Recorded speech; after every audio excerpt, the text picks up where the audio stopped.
गणित म्हणजे बेरीज वजाबाकी. गणित म्हणजे बेरीज वजाबाकी ही गणिताचा संसाराचा गाडा. गुणाकार भागाकार हा पुढचा टप्पा. गुणाकार भागाकार हा पुढचा टप्पा. इथे नाही चालत गट्ट्यावरचा गप्पा. इथे नाही चालत गट्ट्यावरचा गप्पा.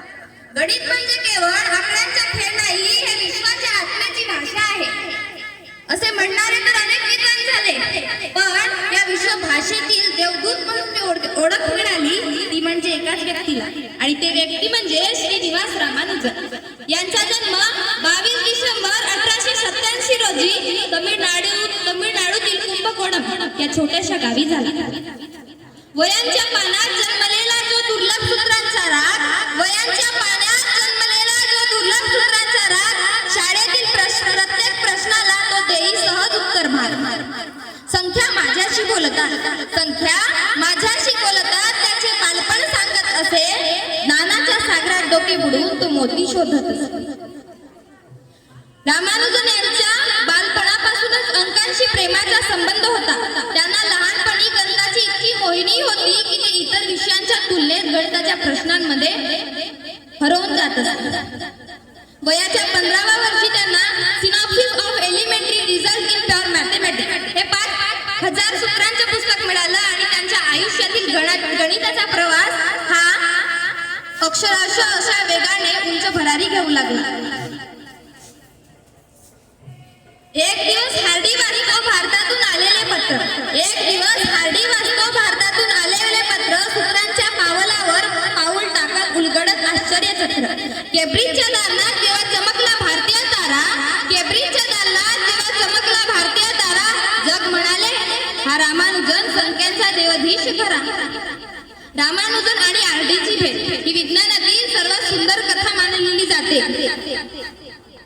रामानुजनच्या जीवनातील मोठं वळण ज्यावेळी घडलं त्यावेळी ते मद्रासमध्ये पोस्ट ट्रस्टमध्ये लिपिक म्हणून काम करत होते. त्यांची पगार कमी पण स्वप्न मात्र अमर्यादित होते.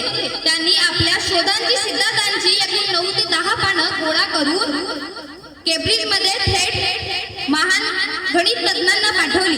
त्यापैकी 2 गणित तज्ञांनी त्याकडे दुर्लक्ष केलं, पण एक पत्र पोहोचलं, ते म्हणजे जी.एस. हार्डी यांच्या टेबलावर. हार्डी सुरुवातीला ते पत्र बघून शंका घेत होते की हे गणिताचे सूत्र एका भारतातील अज्ञात युवकांनी शोधलेले असतील, हे मी कुठल्याही दशेत मान्य करू शकत नाही. शेवटी त्यांच्या तोंडातून एकच वाक्य बाहेर पडलं, आणि ते म्हणजे this is the work of a genius a real mathematics. आणि इथूनच सुरू झाला त्यांच्या आयुष्याचा प्रसिद्धीचा प्रवास. केम्ब्रिज मधून छप्पर फाडून आलेले आमंत्रण हार्डीने ताबडतोब मद्रासला पाठवले.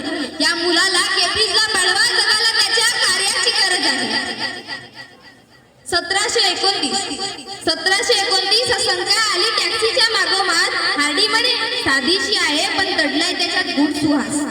रामानुजन म्हणतो ही अद्भुत 2 घनांची अवघड गेड 2 मार्गांनी होते ती साकार. यातच तिचा खरा मेळ, यातच तिचा खरा मेळ. आता त्या 1729 ह्या संख्येची गोष्ट सांगितल्याशिवाय तर त्यांची कथा अपूर्णच राहणार. जेव्हा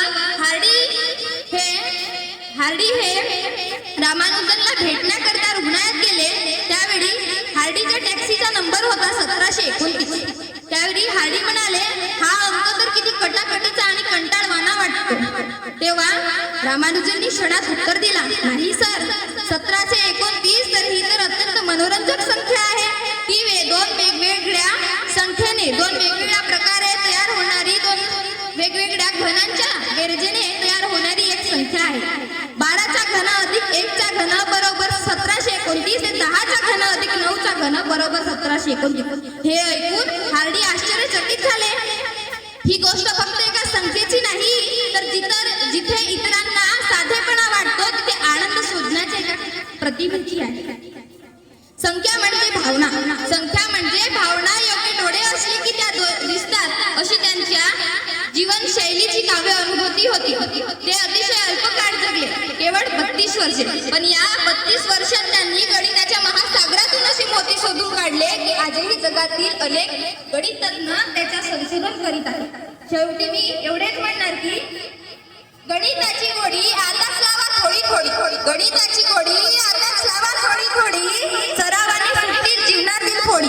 तरच बसेल सुखी जीवनाची सुंदर घडी, तरच बसेल सुखी जीवनाची सुंदर घडी. धन्यवाद.